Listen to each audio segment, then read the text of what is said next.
महिला डॉक्टरांसाठी या पुढील ओळी. स्त्री जेव्हा डॉक्टर होते तेव्हा ती केवळ एक व्यावसायिक भूमिका बजावत नाही, तर जीवनदात्री, आधारस्तंभ आणि आशेचा किरण बनते. तिच्या ज्ञानानं, कौशल्यानं आणि समर्पणानं ती हजारो जणांना नवा श्वास देते. डॉक्टर म्हणजे केवळ एक पेशा नाही, तर ती सेवा, समर्पण आणि त्यागाचं प्रतीक आहे. आणि जेव्हा ही जबाबदारी एका महिलेकडे असते तेव्हा ती आणखी महान होते. कारण तुला तुझ्या कर्तव्याच्या जोडीला अनेक भूमिका पार पाडाव्या लागतात.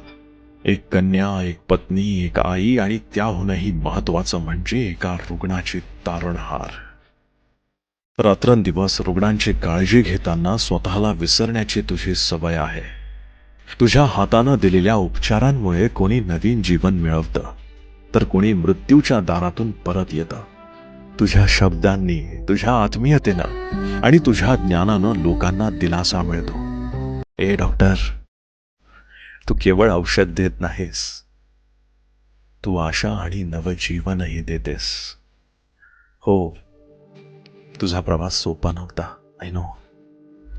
समाजाच्या अनेक अपेक्षा, जबाबदाऱ्या आणि संघर्षाचा सामना करत तू इथपर्यंत पोहोचली आहेस. तू जेव्हा अभ्यासात रात्र जागवल्या, जेव्हा प्रत्येक परीक्षेनंतर नव्या आत्मविश्वासानं पुढे गेलीस, तेव्हा तू सिद्ध केलंस की स्त्रीला कोणतंच स्वप्न गाठण्यापासून रोखू शकत नाही कोणीही. कदाचित तुला कधी कधी थकवा जाणवतो, कधी स्वतःसाठी वेळ नसतो, पण हे विसरू नकोस, तू असंख्य जणांसाठी उज्ज्वल आशेचा किरण आहेस. तुझ्या हातून घडणाऱ्या चमत्कारांची तुला कल्पनाही नसेल. हे डॉक्टर, म्हणूनच स्वतःवर विश्वास ठेव, तुझ्या क्षमतेवर अभिमान बाळग आणि पुढे जात राहा.